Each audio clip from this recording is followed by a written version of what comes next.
So usually how I like to start these conversations is about an individual's journey. Mm, And yours has been yeah, long and impressive, because looking at sort of your career path, it was interesting because you got a psychology degree from Stanford, but yes, I your did. career really took a media and business type path, right? Which is kind of interesting. So I kind of wanted to start there and see, Yeah. I guess, what was like right after college, you have a psychology degree. Did you want to go into psychology, No, or was so your intention not that at all? So no, it was really interesting. I ended up doing the psychology degree as a backup because I went to Italy, studied in Florence when I was a sophomore. So that was a little bit Wow. early. And when I came back, my intent had always been to be an international relations Mhm. and business major. But at Stanford in those days, one, they didn't have a business major. It was more of a industrial engineer, which was Mhm. akin to consulting. At that point, I wasn't sure I wanted to go necessarily down that route, but the international relations, I've always loved different cultures and I've Mhm. loved communication between them. And I've always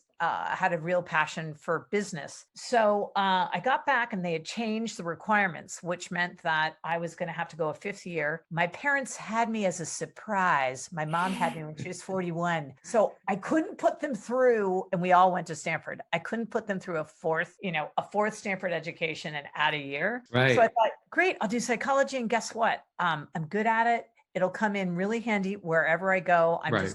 I'm gonna float with it. And so media, I love bringing people's stories to life. I love what it can do in terms of really helping bringing people to life and using as an amplifier. And I seem to be able to be something of a translator, and people have always been comfortable talking to me. Nice. So I kind of jumped in and I thought, well, gosh, if I want to get into business, and I know that business can be a force for good, which is something I believed in way back then, it helps me understand how people run their business and Mhm. what money does and how it's used now. And so from there, I jumped in on the agency side, and my entire career is a story of what I shouldn't really exist. Because if I listen to everybody on the planet, you can't do that. Nobody does that. That just added fuel to my fire. It's like, oh, yeah, watch me.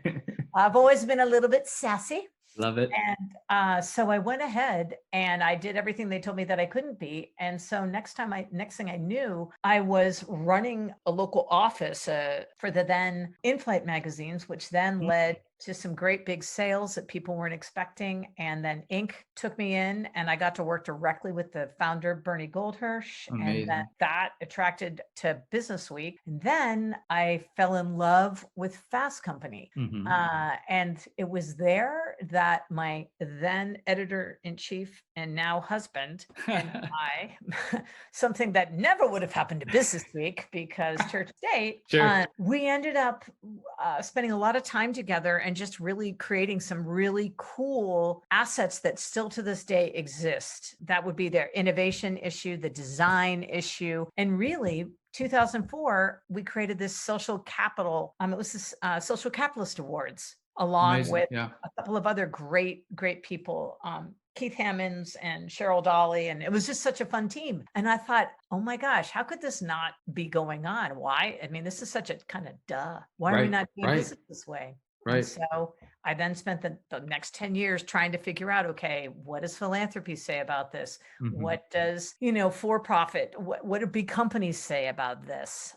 Who are the audiences that are going to be really crucial driving this to the forefront? And then, as luck has it, everything kind of came together and coalesced when I got a fateful call from Megan French Dunbar, who was the creator, as you know, of Conscious Company. Mhm. I had been an early day advisor for her because I was so excited to see her and Marin and Kate Herman start this magazine that was clearly based off and taking the baton from Yep. Fast Company. And I wanted to support young women getting their voices out there. And she said, guess what? This opportunity of being president at Intentional exists. And I said, that is my job. She said, I agree.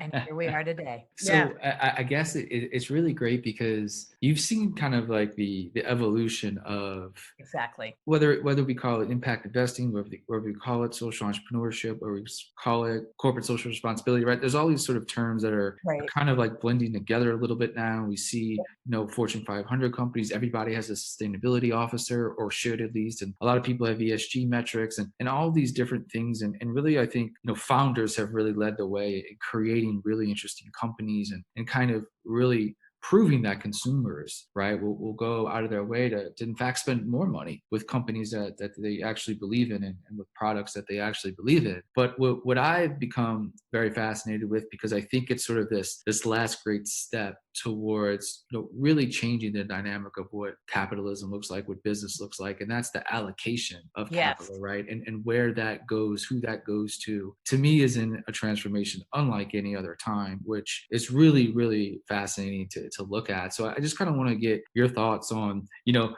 what a decade ago looked like, maybe to where it's at now. Yeah, and what a journey it has been. Yeah. And I will say, as devastating as COVID-19 is, I'm grateful to it in the sense that it has forced us all to take a look at exactly the question you're posing and looking at all of our systems. Mhm. And, I frankly cringe whenever I hear people say, well, when we get back to normal, because Grant, let's face it, Right. It's not happening. normal was never ever great for everybody. In No, fact, there no. was the majority of the population pretty much, there's no other word, they got pretty screwed. Yeah. And not to be crass, but it's really true.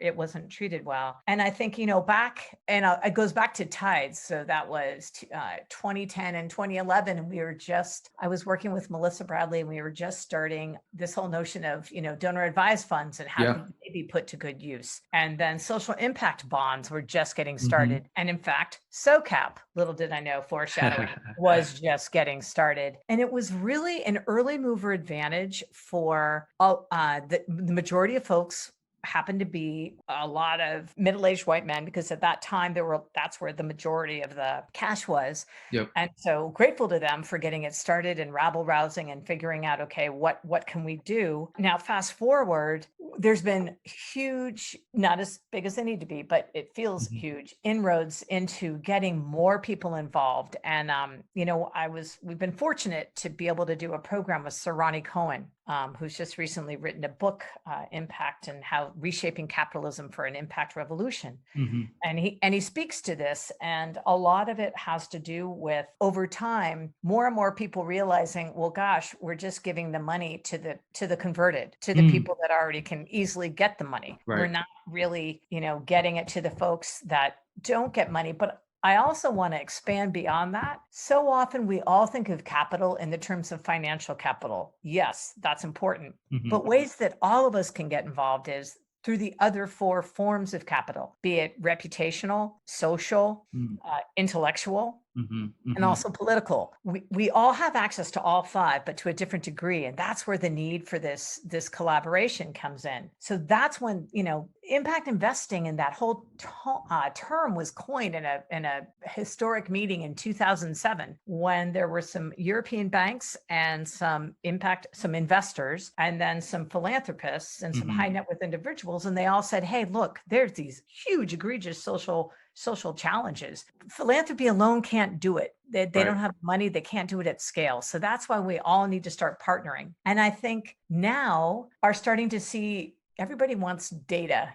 Everyone believes, Yeah. but they believe it even more when there's a number attached to it, right? Because they're quants. And I get that. And so now I think we've got pretty close to 10 years under our belt, or a little bit more than that now, 13 really. And with that being the case, I think people are getting more and more comfortable at thinking about and realizing that there isn't, there doesn't have to be a loss necessarily. Mhm. And that Mhm. slow and patient capital in the Yeah. long run, it represents that little tortoise from the story that Yes. we all grew up with. Just because, think about it, it just makes sense. If you take care of the planet, you're ultimately taking care of your customers, Yep.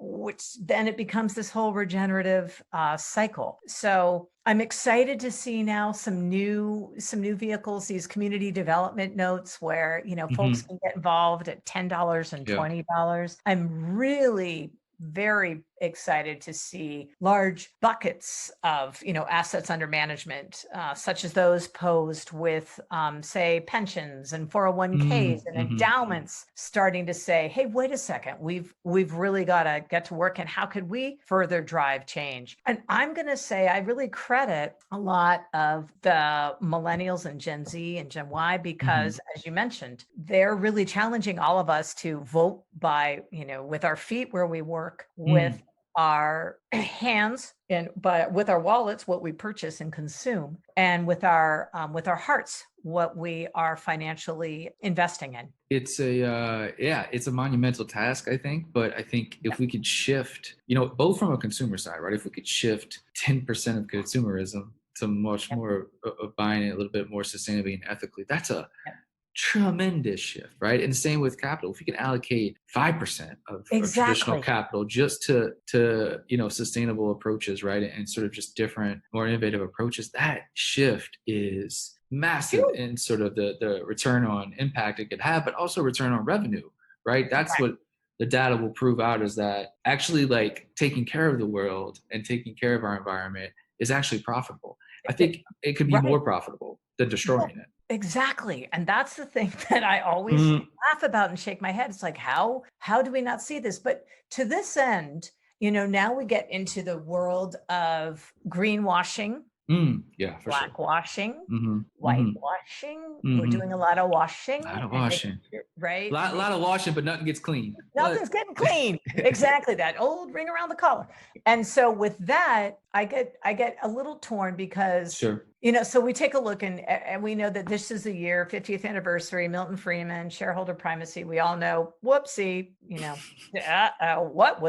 what was I thinking? And so now, last year I applaud the Business Roundtable. Fantastic. Way to go. Definitely sign that letter. But then I think now what's different, and this is what's heartening, is people are paying attention and saying, okay, so what have you actually done? And what are you planning to do? And then we need to make sure that we keep everybody accountable. And then when they are doing something and it's a step, and if it's a bit of a mistake, if they own up to it, not everyone's going to agree. And I get this, but you get more bees with honey. So I don't want to shame and blame, Mhm, but I would love to make it a safe place for people to share, wow, here's what we thought we were going to have, and increase the mhm, transparency and measurement. Here's mhm, what we were aiming for. This is where we got. There's obviously a delta. Here's what we think. What do you all think? And so if we could get more conversations going around, this is why I think Sarani's work around impact weighted accounts,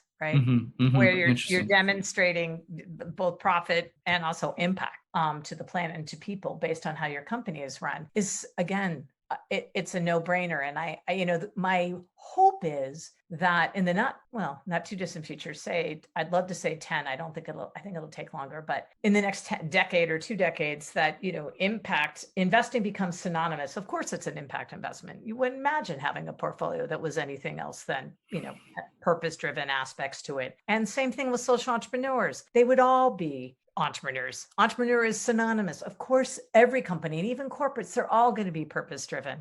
I Mhm. know it's going to take a while, and that sounds very Pollyanna, but I do think that if we also hold ourselves accountable in keeping everybody accountable by providing some, feedback in a way from my psychology major that can be heard, we'll get to see some greater results. I want to talk a little bit about kind of where we are now with sort of SOCAP. And for those who don't know, do you kind of want to explain what SOCAP Sure. is and what it is going to be, right? Because you're going through a bit of a renaissance and kind Yes. of transforming into this sort of global, one sort of global entity, and taking all the, the breadcrumbs you have everywhere over the impact sector and kind of putting them under one roof. So one, maybe explain what SOCAP has traditionally been, and then what it's going to be sort of transformed into. So SOCAP was born in 2008, actually in response to the recession. Right. Yeah.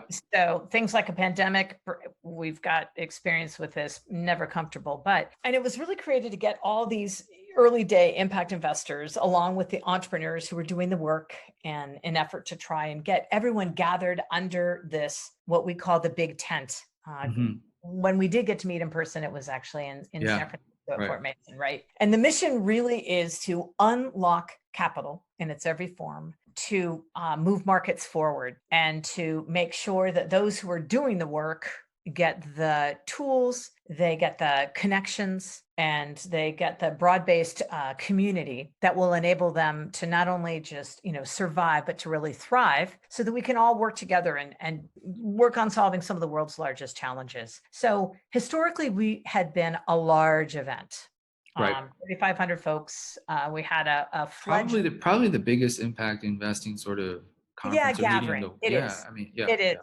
I always get hesitant to say that because I think some have Yeah, also begun to do virtual either, but sure. yes, historically the in-person, yes, we were. So what we realized,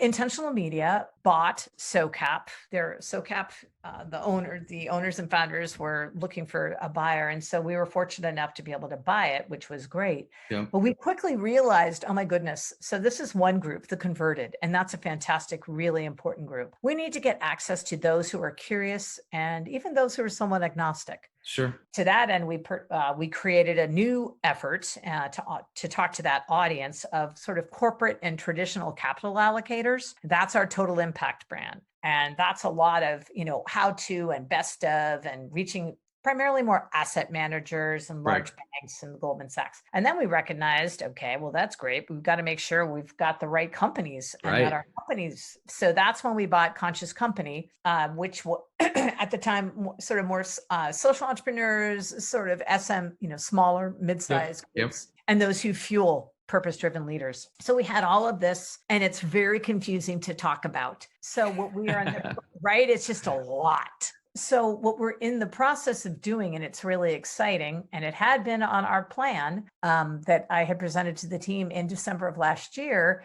COVID-19 put a screeching halt on, well, now we can't do in-person events. What do we do? So each of those brands that I mentioned also had in-person events. Yeah. The Conscious Company had and they both had great podcasts. So they were hungry for a really robust digital virtual platform, if you will, where we could actually do online what we had been doing offline. Yep.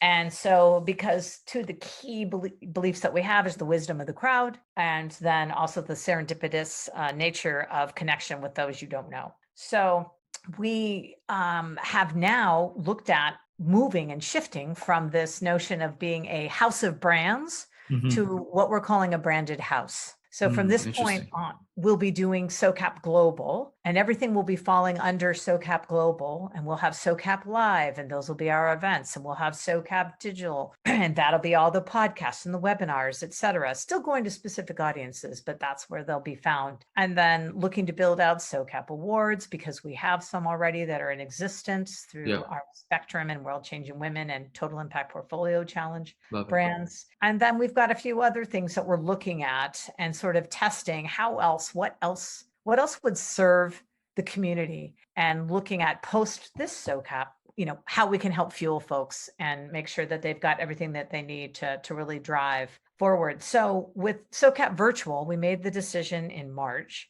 which was early, but I just felt that it was an obvious thing for us to do. Yeah. And it enables us really to achieve two goals. One, our true north is to make sure that more people, which we started at the beginning of this conversation, how do we get more people access to what they need? What better way than, to a degree, virtual? And then it's a global conversation. So making sure that we've got voices from the in-person event, we had representation of anywhere between 72 to 100 different countries. Wow. Which is fantastic. But, it was one or two. Well, now we can have, in the event, we're able to work with ecosystem partners, something we're testing this year.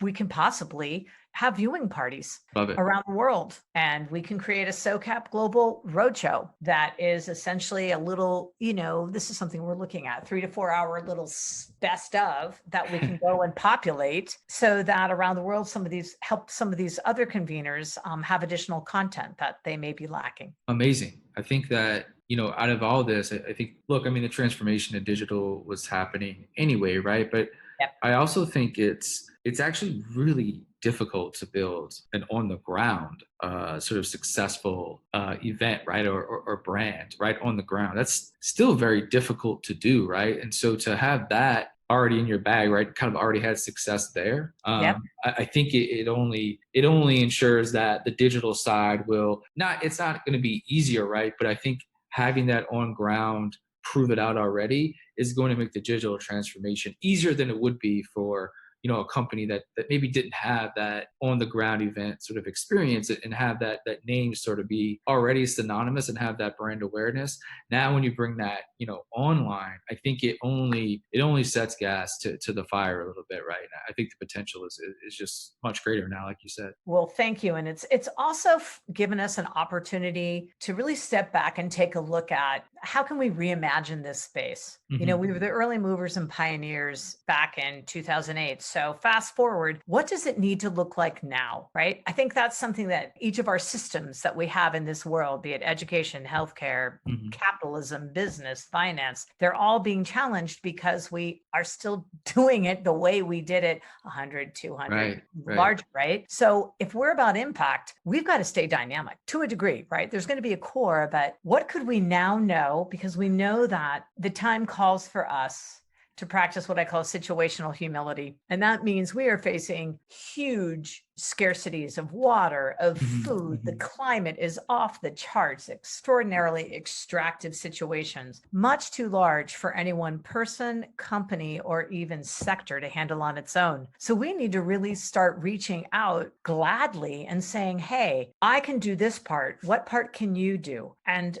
this was early day. They started at early day, with private public partnerships. Yeah, sure. But we really need to do that on steroids. And I think everyone in the space is starting to see that. So that's why we're so excited to be able to reach out to partners like Tonic, like GSG, Hmm. like Net Impact, Yeah. and say to them, Yerba Buena Center for the Arts, because arts and culture, extraordinarily important for us in the years to come. Come leverage our platform, bring your group, and let's build a bigger tent together, and therefore then drive greater change. I wanted to touch on SOCAP Global, right, and the global part of it. And what are you optimistic about, or I guess what sort of do you see globally, or maybe stuff that you can point out, right, that makes you excited, right? That whether it's a country, whether it's a group, whether it's an entire continent or an organization or a government, do you see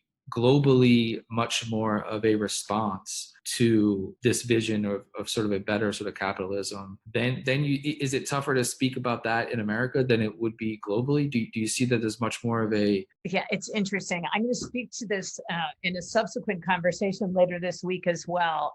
So you mentioned that you may be moving to Amsterdam, Mhm. and so I've become quite close with the friends at Catapult, and they have an event that's as they say, SOCAP meets Burning Man. So it is a perfect explanation of it. And so they were talking to me about how, because racial equity is really important to us, and we've done quite a bit of work on this externally this year. We are definitely doing great reflection on what we as a company are doing and what are we making sure that we're walking our talk. So to this end, they were talking about how their discussion around racial equity is very different, right? Because Yeah, everybody's very homogeneous interesting. up Yeah, there. right. Then we started talking about the difference and how in Europe, I think, ESGs and everything, it's there. Some places are much farther advanced than we are. And what I'm heartened to see is that people are excited to hear more about what other countries are doing and what they can learn from it. I'm also heartened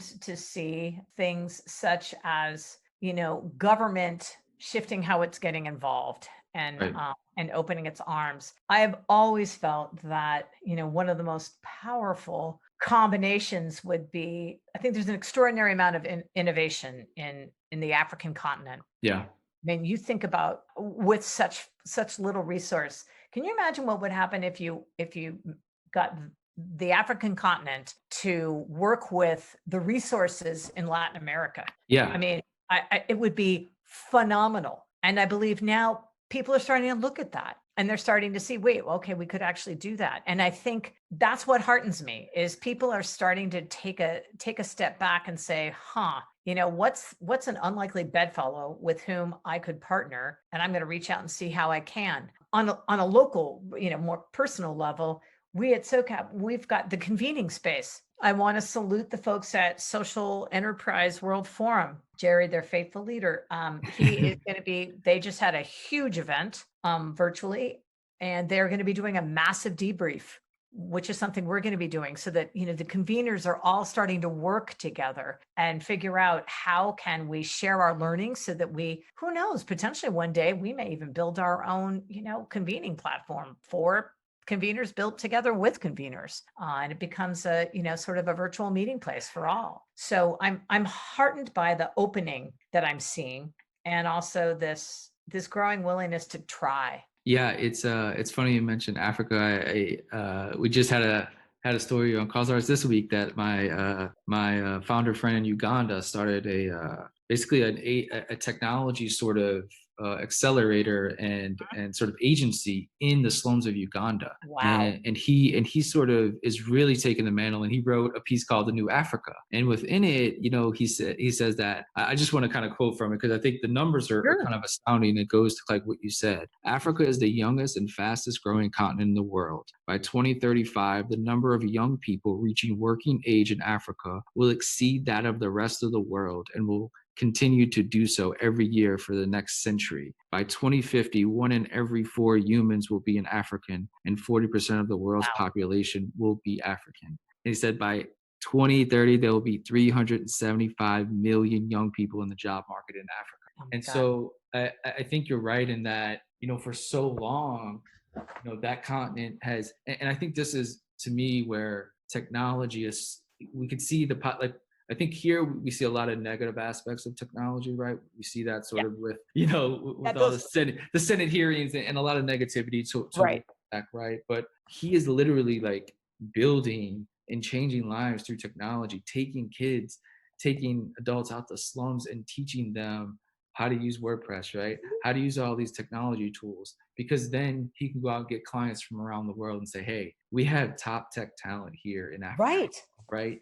It's just an amazing, I think, trajectory that he's on, but also his vision, I think, about what Africa can be is very special. And I agree with him. And like by the statistics, like why wouldn't capital allocators look at that? Look at those data points. They want data. Well, here it is, right? Exactly. Well, and you just bring up a really good point is looking at the impact that is made by that money, not just that money was given, right? It's like, what is that money doing? What change is it driving? What outcome is it driving? So it's more people being educated, lowering the, the dropout rate and so on. And I think when we focus on that, I think there's huge opportunity. I had the chance to spend some time with the folks who created an entity called Beads for Life, which was I have a lot of this in my background with working with helping and empowering women become self-sufficient. And they then have shifted now into a business school as sorts, Hmm. for women in Africa, and they want to bring this out over to India and all other areas as well. And of course, we know all the research that shows when you help a woman, you help a community. Yeah. And I think that again, that kind of thinking and those kinds of areas, I'm very excited to see them rise and frankly get the credit for the innovation and the extraordinary talent they've always had. They just never had the chance to really step up and come, have a seat at the table, as it were. Yeah, I think and I kind of wanted to touch on that a little bit is sort of women, sort of in 2020 and sort of because it seems like throughout your career you've sort of, been sort of this voice for women in a lot of the stuff you do through certain committees you've been on and certain organizations and things like that. And what has been, sort of the progression and are you optimistic of, the future of women and not only, business, but really world leaders, right? And sort of, Yes. I always say that us men, we kind of had some centuries here to try to figure it out. And maybe we need to pass the baton a little bit and let the women have a little run, huh? Or even share. That would be awesome. Just Yeah. hold it together. But, Eh, yeah, go ahead. You were gonna say no, something. no, I just wanted to get your thoughts on sort of what you saw maybe over the last 2 decades of Yeah, women just sort of just rising and like you said, given an opportunity. I mean, I always tell people I was raised by very strong women. My wife's a very strong woman. Like I have seen what women can be and what they can do, and it's made me a better human, right? And I was just like, if we could yeah. scale a women's touch, right? It's very positive, I think.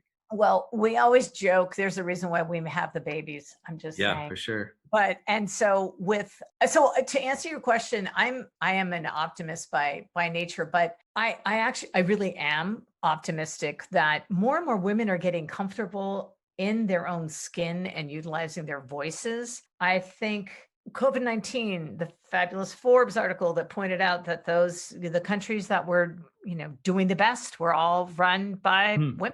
Right. And I think there is something from just the community aspect and the community building. And there's just certain, key attributes that are just, I think we are wired differently, but that's why we alone can't do it. And if we think we can, then we're just doing what Yeah, men of did all course, this of time. So course. Yeah, yeah, you know what of I mean? course. So Yep. that's why we got to be strong. But the other thing, quite honestly, is we women have got to start supporting one another so that Mm, when we see a fellow woman, a sister woman, get a position of power or make a good point in a meeting or get a promotion, mhm, support that. mhm, Don't get jealous. mm. I mean, I think, and this, I think there's certain generations that are more prone to this than others. And I'm thankful that the younger generation is not quite, has not the quills in their arrow pack that mine did. So I'm excited to see more women coming into power and that being accepted. I think as more men start experiencing some of the misogyny and some of the bad behavior, less than favorable behavior Sure. through the eyes of their wives, their Mhm. daughters, Yeah. their nieces, their sisters, they then themselves have an opportunity to start to also step up. I built in my past. I built a really cool product all about. It was a virtual reality experience that helped uncover unconscious bias. And because what better way to have empathy than through VR and Yeah. literally walk a mile in someone's shoes. And it was Right, right. really right. It was really powerful. The third thing is, I think as we start to see more and more women get onto boards now, how do Mhm. we do that? We expand the board title search to include two key titles that I believe are going to be really important in the next few decades. And one is, the chief people officer and CHRO, so the chief human resources officer, mainly which is historically a lot of women are there. Right. And then also getting more CMOs. So that's another historically female thing. That's not to say if you've got a CFO, great. I still want to see a lot of girls in STEM. But for those of us who are more liberal arts oriented, Right. I actually think that behavioral and that communication and getting multiple generations to be able to work together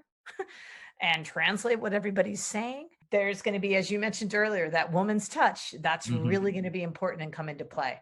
So I'm heartened to see that. There are more and more women VCs and in Yeah. fact impact investing groups stepping out saying, okay, well, the heck with it. If I'm still, such a small percentage and I'm not going to get it, I might as well just do it myself. Yeah. And they are, Yeah. which is great. So, and All Raise now just started their big speakers bureau for women in finance, so that we can make sure that voices are being heard. I just think that is all really exciting, and I think it bears good witness. And we'll see what happens in the election. I I think wanted Yeah, go yeah. ahead. No, I was just going to say, I think having Kamala, even just in the running, I think that's a really terrific opportunity for people to see themselves as Michelle Obama said, I didn't even know I could be Right.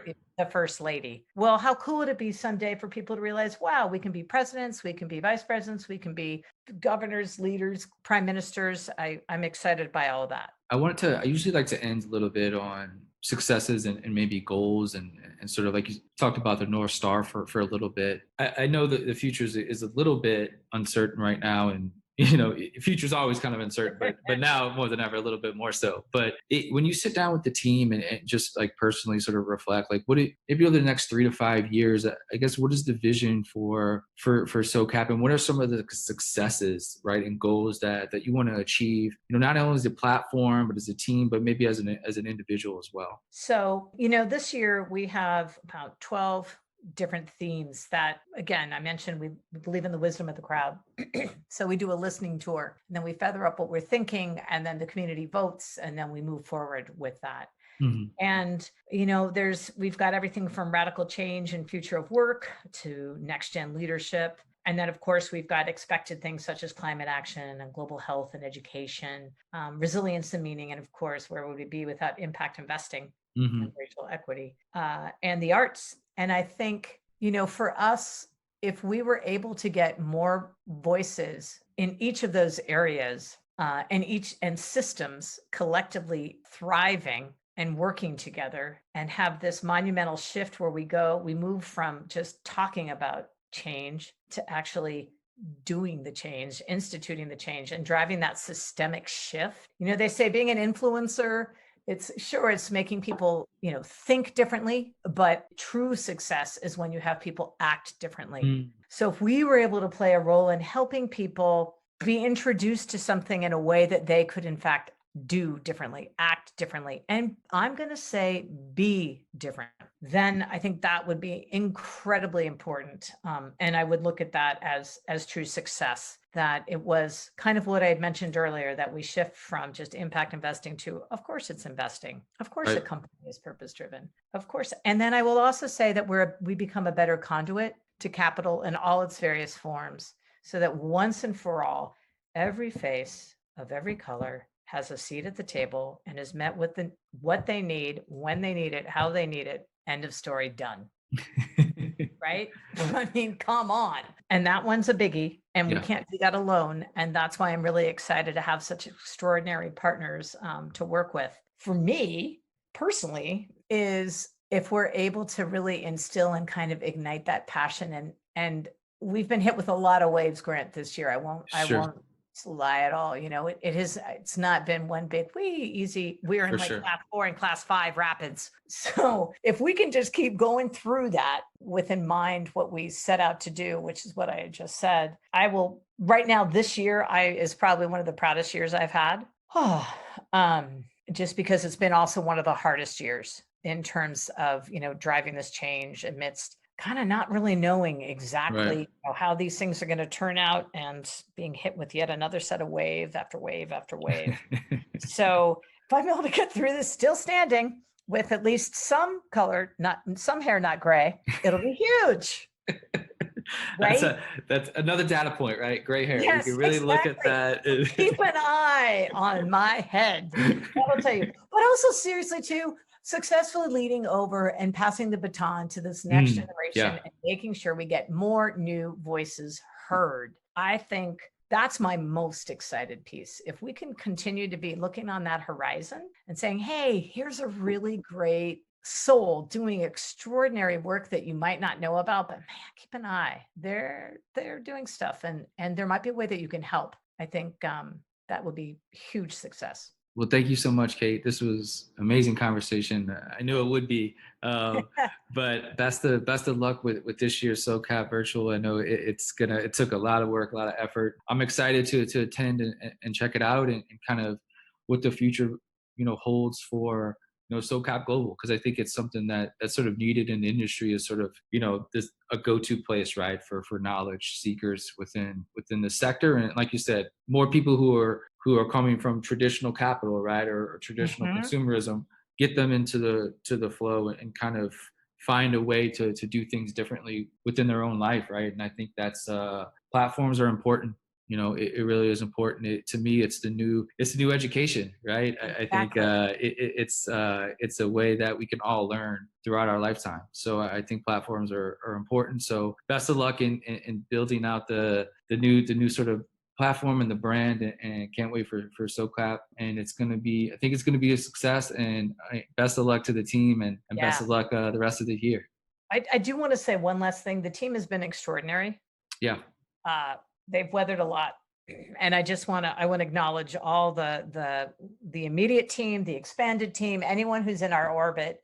Yeah. I'm so grateful. I'm grateful for you and your partnership, Hmm.